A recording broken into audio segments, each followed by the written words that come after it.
Doctor Khaliduzzaman, উপস্থিত ইসলামী ছাত্র শিবিরের সাবেক কেন্দ্রীয় সভাপতি, বাংলাদেশ জামাত ইসলামী ঢাকা মহানগর উত্তরের সম্মানিত আমির জনাব সেলিম উদ্দিন, উপস্থিত নেতৃবৃন্দ, সাংবাদিক বন্ধুগণ, মা ও বোনেরা এবং অত্র অঞ্চলের ছাত্র, যুবক এবং নাগরিক বৃন্দ, আসসালামু আলাইকুম ওয়া রাহমাতুল্লাহি ওয়া বারাকাতুহু।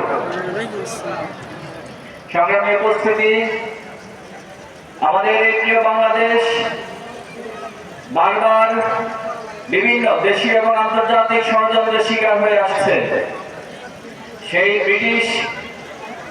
ব্রিটিশদের কলোনি স্থাপন থেকে শুরু করে ফ্যাসিবাদের পতন পর্যন্ত এই বাংলাদেশকে স্বাধীন সার্বভৌম রাখার জন্য এই জনপদের আলেম ওলামা থেকে শুরু করে ছাত্র যুবক থেকে শুরু করে শ্রমিক মেহনতের মানুষ থেকে শুরু করে নারী পুরুষ সকল স্তরের মানুষ জীবন দিয়েছে, রক্ত দিয়েছে শুধুমাত্র স্বাধীনতা সার্বভৌমত্বকে রক্ষা করার জন্য। আমাদের স্বপ্ন এই বাংলাদেশ একটি ন্যায় ইনসাফের বাংলাদেশে পরিণত হবে। আমাদের স্বপ্ন এই বাংলাদেশ আধিপত্যবাদ মুক্ত, স্বৈরাচার মুক্ত, ফ্যাসিবাদ মুক্ত, ইনসাফপূর্ণ একটি বাংলাদেশে পরিণত হবে।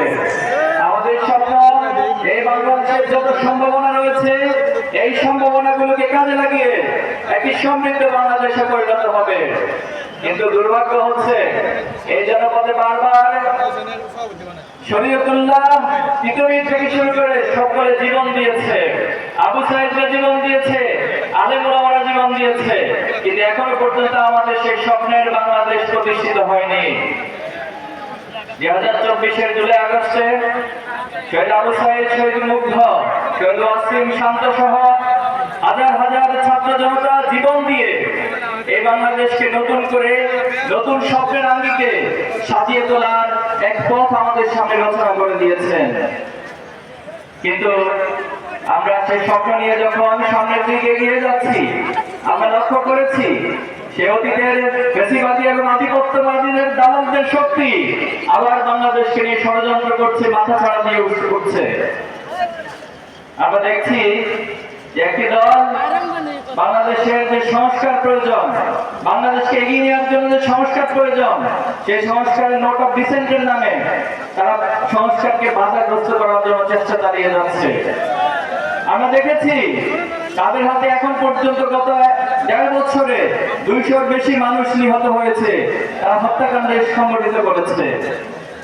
যে দল নিজেদের কর্মীদেরকে নিজেরা হত্যা করে, যে দল বাংলাদেশের সংস্কারে বিশ্বাস করে না, যে দল বাংলাদেশের ইনসাফ প্রতিষ্ঠিত হোক এটা চায় না, সে দলকে বাংলাদেশের মানুষ ক্ষমতায় আর দেখতে চায় না। তারা বারবার দাবি করে তারা বড় দল, নির্বাচনের আগে নিজেদেরকে ক্ষমতায় অধিষ্ঠিত হিসেবে প্রকাশ করার, জাহির করার চেষ্টা করে। আপনাদের যদি সৎ সাহস থাকে, একটি নিরপেক্ষ, গ্রহণযোগ্য, অবাধ নির্বাচনে অংশগ্রহণ করার প্রস্তুতি নেন, মানুষ হত্যা করে এই বাংলাদেশের পরিবেশকে নষ্ট করার চেষ্টা করবেন না। এই বাংলাদেশের মানুষ কোন চাঁদাবাজদেরকে ক্ষমতায় দেখতে চায় না। এই বাংলাদেশের মানুষ কোন নারী দর্শককারীদেরকে, ইফতিজিংকারীদেরকে ক্ষমতায় দেখতে চায় না। এই বাংলাদেশের মানুষ যারা মানুষের ভোটের অধিকারকে হরণ করে, যারা মানুষের অধিকারকে হরণ করে, ইনসাফকে হরণ করে ক্ষমতা যেতে চায়, যারা মানুষকে হত্যা করে ক্ষমতা যেতে চায়, তাদেরকে বাংলাদেশের মানুষ আর ক্ষমতায় যেতে দিবে না।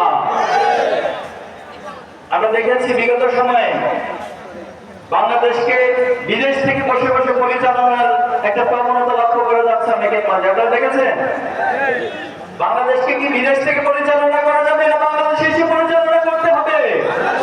এই বাংলাদেশের মানুষের সাথে, বাংলাদেশের মানুষের সাথে জীবন দিয়ে, রক্ত দিয়ে, বাংলাদেশের মানুষের সাথে পরিশ্রম করে যারা বাংলাদেশকে করতে জানবে, তাই আগামী দিনে বাংলাদেশের ক্ষমতায় যাবে।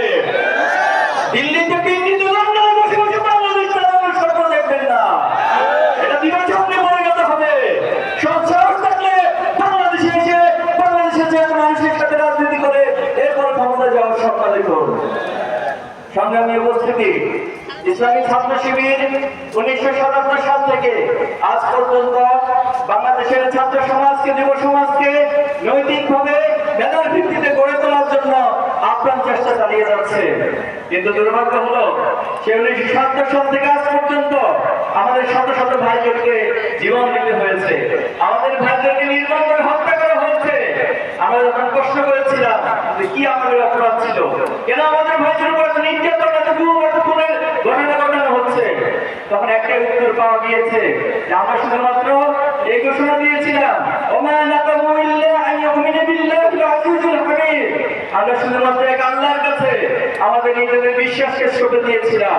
এই অপরাধে আমাদের শহীদ ছাত্রী, শহীদ আয়ুব থেকে শুরু করে আমাদের প্রথম কেন্দ্রীয় সভাপতি শহীদ মীর কাসিম আলী, শহীদ কামরুজ্জামান থেকে শুরু করে শত শত ভাইদেরকে জীবন দিতে হয়েছে। আমাদের শত শত ভাইদেরকে গুম করা হয়েছে, নির্মম নির্যাতন করা হয়েছে রিমান্ডে নিয়ে। অনেক ভাইদের লাশ খুঁজে পাওয়া হয়েছে নদীতে, খালে, বিভিন্ন রাস্তার ধারে। তথাকথিত গসমাইলের নামে আমাদের অনেক ভাইদেরকে গুলি করে হত্যা করা হয়েছিল। কিন্তু 2024-এর জুলাই আগস্টের পর অনেকগুলো আইনা ধরা পুরস্কৃত হয়েছে। কিন্তু দুর্ভাগ্য হলো আমাদের 7 জন ভাইকে এখনো ফিরে আসেনি। আমরা প্রশাসন থেকে শুরু করে বিভিন্ন জায়গায় বারবার বলেছি, তাদের পরিবারকে নিয়ে এসে বিভিন্ন আবেদন উপস্থাপন করেছি, কিন্তু এখনো পর্যন্ত আমাদের সেই ভাইদেরকে কোনো খোঁজ সরকার দিতে পারে নাই। আমরা সরকার থেকে আহ্বান জানাবো, অতি সত্বর আমাদের ভাইদের এই খোঁজ আমাদের বাংলাদেশের কাছে, তাদের পরিবারের কাছে দিতে হবে। আমাদের অসংখ্য ভাইদেরকে পঙ্গু করে দেওয়া হয়েছে, হাত কেটে ফেলতে হয়েছে, চোখ উপড়ে ফেলা হয়েছে, চোখ নষ্ট করে দেওয়া হয়েছে। এই সকল লড়াই সংগ্রাম, এই ত্যাগ কোরবানির পথ মানে দিয়ে আজকে যে পর্যায়ে এসে দাঁড়িয়েছি, এখন এসে নতুন করে আমাদেরকে ভয় দেখানো, আমাদেরকে থামিয়ে দেওয়ার যে রাজনীতি, এই রাজনীতি বন্ধ করতে হবে। অতীতে যারা আমাদেরকে থামিয়ে দিতে চেয়েছে তারা নিজেরাই থেমে গিয়েছে। অতীতে যারা আমাদেরকে নিষিদ্ধ করতে চেয়েছিল তারা বাংলাদেশের মানুষের গণ আদালতে নিষিদ্ধ হয়ে বাংলাদেশ ছেড়ে যেতে বাধ্য হয়েছে। আমাদেরকে ভয় দেখাতে আসবেন না। আমরা এক আল্লাহর কাছে নিজেদের কপাল এবং নিজেদেরকে ছোট দিয়েছি। আমরা ঘোষণা দিয়েছি আমরা শুধুমাত্র এক আল্লাহর কাছে নিজেদের মাথাকে নত করি। দুনিয়ার কোন শক্তি, দুনিয়ার কোন প্রভাবের কাছে আমরা নিজেদের মাথা নত করি না। এদের এই শক্তিকে যারা যুদ্ধ করতে আসবেন, বাধা সৃষ্টি করতে আসবেন, তারাই পৃথিবীতে ইতিহাসে আস্থা করে পরিণত হবেন। সংগ্রামী উপস্থিতি, অপার সম্ভাবনার এই বাংলাদেশ, এই বাংলাদেশের যে জনসংখ্যা রয়েছে, এই জনসংখ্যাকে জনসম্পদে পরিণত করতে হবে। আমাদের দেশে যে ছাত্র সমাজ রয়েছে, এই মেধাগুলো বিভিন্ন দেশে পাচার হয়ে যাচ্ছে। আগামী দিনে যারা রাষ্ট্র পরিচালনা করবেন, আমরা অনুরোধ করব এই মেধাকে লালন করতে হবে, পরিচর্যা করতে হবে। ছাত্র শিবির বিভিন্ন ফেস্টের আয়োজন করছে, সায়েন্স ফেস্ট থেকে শুরু করে বিজনেস কার্নিভাল, নানান আয়োজন আমরা করছি। এর মধ্যে দিয়ে বাংলাদেশে গ্রিন মেধাগুলো উঠে আসছে এবং আলহামদুলিল্লাহ আপনারা যারা খুশি হবেন, ছাত্র শিবিরের আয়োজনগুলোতে যারা সম্পৃক্ত হচ্ছে, তারা শুধুমাত্র দেশেই নয়, তাদের মেধার স্বাক্ষর তারা পৃথিবীর বিভিন্ন রাষ্ট্রে গিয়ে বিভিন্ন ওয়ার্ল্ড কম্পিটিশনে অংশগ্রহণ করে তারা পৃথিবীতে অবদান রাখছে। আমাদের এই মেধাগুলোকে পরিচর্যা করতে পারলে নিঃসন্দেহে আগামী দিনে বাংলাদেশ একটি সমৃদ্ধ বাংলাদেশে পরিণত করা সম্ভব। বাংলাদেশে পৃথিবীর সর্বোচ্চ সি বিচ রয়েছে, সবচেয়ে বড় ম্যানগ্রোভ ফরেস্ট বাংলাদেশে রয়েছে। নদী মাতৃকতার মধ্য দিয়ে বাংলাদেশে অপার সম্ভাবনা রয়েছে। শুধুমাত্র যদি নদী মাতৃকতার মধ্য দিয়ে বাংলাদেশকে সাজানো যায়, পৃথিবীর অন্যতম পর্যটন শিল্পের দেশ হিসেবে বাংলাদেশ পরিণত করা সম্ভব। বাংলাদেশের যে এত সম্ভাবনা রয়েছে, অতীতে আমরা কখনোই কোন রাজনীতিবিদদেরকে এই সম্ভাবনা নিয়ে কথা বলতে দেখিনি, এই সম্ভাবনা নিয়ে ভাবতে দেখিনি। বরং তারা বারবার বাংলাদেশ থেকে লুটপাটের রাজনীতি করেছে, বাংলাদেশ থেকে অর্থ পাচারের রাজনীতি করেছে, বেগম বড় বড় বড় দালান তারা নির্মাণ করেছে, অর্থ পাচার করে বাংলাদেশকে অর্থনৈতিকভাবে পঙ্গু করে দেওয়া হয়েছে। এজন্য আগামী দিনে বাংলাদেশে যে রাজনীতি হবে, সেই রাজনীতি হবে সমৃদ্ধ বাংলাদেশ গড়ে তোলার রাজনীতি। বাংলাদেশকে গড়ে তোলার রাজনীতি হবে ন্যায় ইনসাফের রাজনীতি। আগামী বাংলাদেশ হবে ন্যায় ইনসাফের রাজনীতি। আগামী বাংলাদেশে কোনো ধরনের কাঁচা ছড়াছড়ি রাজনীতি হবে না। আজকের এই জেনজি, আজকের এই জেনারেশন জুমার, জেনারেশন আলফা এ ধরনের কাঁচা ছড়াছড়ি নোংরা রাজনীতি পছন্দ করে না। আমরা সম্প্রতি দেখতে পাচ্ছি যে একটি দল আমাদের নারী এবং ভোগদের উপর হামলা চালাচ্ছে। এর চেয়ে নির্লজ্জ কাজ বাংলাদেশের জমিনে জুলাই আগস্টের পরে আর কিছু হতে পারে না। আমরা দেখেছি একটি দল আমাদের কোরআন ক্লাস, কোরআন তালিম প্রোগ্রামে হামলা চালাচ্ছে। যারা কোরআনের তালিমে, কোরআনের প্রোগ্রামে হামলা চালাবে, মনে রাখবেন এটা আগুন নিয়ে খেলা করার সামিল। আগুন নিয়ে যারা খেলা করে তাদের পরিণতি অতীতেও খারাপ হয়েছে, ভবিষ্যতেও খারাপ হবে। সংগ্রামী উপস্থিতি, আমরা চাই আমরা কোনো ব্যক্তিগত দলের বিরুদ্ধে নয়, ইসলামী ছাত্র শিবির যারা ন্যায় ইনসাফের পক্ষে কথা বাংলাদেশের পক্ষে কথা বলবে, আধিপত্যবাদের বিরুদ্ধে অবস্থান নেবে, ছাত্র শিবির সকল ব্যক্তি এবং দলের পাশে দাঁড়াবে। আমরা ঘোষণা দিচ্ছি আগামী দিনে যারা সহযোগিতা এবং দেশপ্রেমিক হয়ে বাংলাদেশকে পরিচালনা করবে, ইসলামী ছাত্র শিবির তার সর্বোচ্চ গুরুত্ব দিয়ে তাদের পাশে সহযোগিতা করবে, পাশে দাঁড়াবে ইনশাআল্লাহ। আজকে যে ডাক্তার খালেদুজ্জামানের আহ্বানে আমরা এখানে এসেছি, তিনি ইতিমধ্যে এই অঞ্চলে ধানমন্ডি, গোলশান, বনানী, বাসানটেক সহ এই অঞ্চলে অনেক উন্নয়নের তিনি প্রজেক্ট স্থাপন করেছেন। ক্ষমতায় যাওয়ার আগেই যারা মানুষের কাছাকাছি যেতে পারে, মানুষকে ভালোবাসতে পারে, যারা মানুষের জন্য এত সেবা করার জন্য সক্ষমতা যাদের আছে, তাদেরকে যদি আমরা আগামী দিনে পার্লামেন্টে পাঠাতে পারি, তাদেরকে নির্বাচিত করে যদি জনপ্রতিনিধি বানাতে পারি, তাহলে নিঃসন্দেহে তারা এই রাষ্ট্রের জন্য, এই সমাজের জন্য আরো অনেক বড় ভূমিকা পালন করতে পারবে। আমরা কি ডাক্তার খালেদুজ্জামানের জন্য সকলে ঐক্যবদ্ধ হবে কাজ করতে প্রস্তুত আছি ইনশাআল্লাহ। তিনি শুধুমাত্র রোগীর সেবা নয়, আলহামদুলিল্লাহ তিনি প্রমাণ করেছেন তিনি সমাজ সেবা এবং মানবতার সেবায় অগ্রগামী হিসেবে ভূমিকা রাখতে সক্ষম ইনশাআল্লাহ। আমরা মা বোনদের উদ্দেশ্যে বলতে চাই, ইসলামের ইতিহাসে মা বোনেরা অনেক বড় ভূমিকা রেখেছে, জিহাদের ময়দানে ভূমিকা রেখেছিলেন এবং ইসলামকে প্রচার প্রসারে, ইসলামের জ্ঞান চর্চায় হযরত আয়েশা রাদিয়াল্লাহু তাআলা ভূমিকা রেখেছিলেন। সবচেয়ে বড় বিষয় হচ্ছে আল্লাহ রাসূল সাল্লাল্লাহু আলাইহি ওয়াসাল্লামের সময় যিনি প্রথম শহীদ হয়েছিলেন সুমাইয়া রাদিয়াল্লাহু তাআলা আনহা। এজন্য নারী এবং বোনদের যে ভূমিকা, এটা বাংলাদেশের ইতিহাসের প্রেক্ষাপটে আমরা দেখেছি, জুলাই এবং আগস্টে আমরা দেখেছি ওনারা যেভাবে করে আমাদের ভাই এবং বোনদের পাশে দাঁড়িয়েছেন, ছাত্রদের পাশে এসে দাঁড়িয়েছেন, মায়েরা তার সন্তানদেরকে এসে রাস্তায় নেমে গিয়েছিলেন, অনেকে বিভিন্ন খাবার রান্না করে রাস্তায় আমাদের ছাত্র জনতার কাছে বিলিয়ে দিয়েছেন।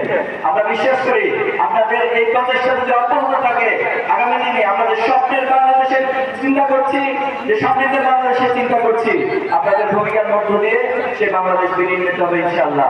পরিশেষে আমরা বলতে চাই, আমরা যে অগ্রযাত্রা নিয়ে সামনে এগিয়ে যাচ্ছি, পৃথিবীর কোনো শক্তি, কোনো সামর্থ্য নাই আমাদের সে অগ্রযাত্রাকে রুদ্ধ করে দিবে। আমরা আল্লাহর উপর ভরসা করে নিজেদের সকল প্রচেষ্টাকে একত্রিত করে সামনে এগিয়ে যেতে চাই। এই বাংলাদেশের জন্য অসংখ্য জীবন এবং রক্ত দিয়েছে, আমরা চাই না এই বাংলাদেশের জন্য আর কোনো জীবন চলে যাক, আর কোনো মায়ের বুক খালি হোক, আর কোনো সময় নষ্ট হোক। অনেক সময় নষ্ট করা হয়েছে, আসলে সকলে ঐক্যবদ্ধভাবে এই বাংলাদেশকে গড়ে তোলে এবং আমরা সকলে কাজী নজরুলের ভাষায় বলি, আমি সেই দিন হবে শান্ত যবে উৎপীড়িতের ক্রন্দন রোল আকাশে বাতাসে ধরিবে না। আমরা সেই দিন হব শান্ত এবং যেদিন বাংলাদেশে এমন নেতা নির্বাচিত হবে, এমন প্রতিনিধি নির্বাচিত হবে, যাদের পিছনে পিছনে আপনাদেরকে চাকরির জন্য ঘুরতে হবে না, যাদের পিছনে পিছনে নেই বিচারের জন্য আপনাদেরকে ঘুরতে হবে না।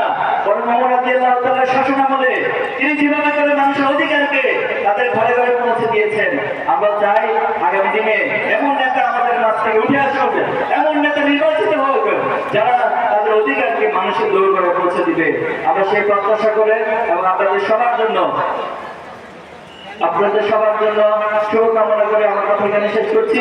বাংলাদেশ জিন্দাবাদ, ইসলামী ছাত্র শিবির জিন্দাবাদ। আসসালামু আলাইকুম।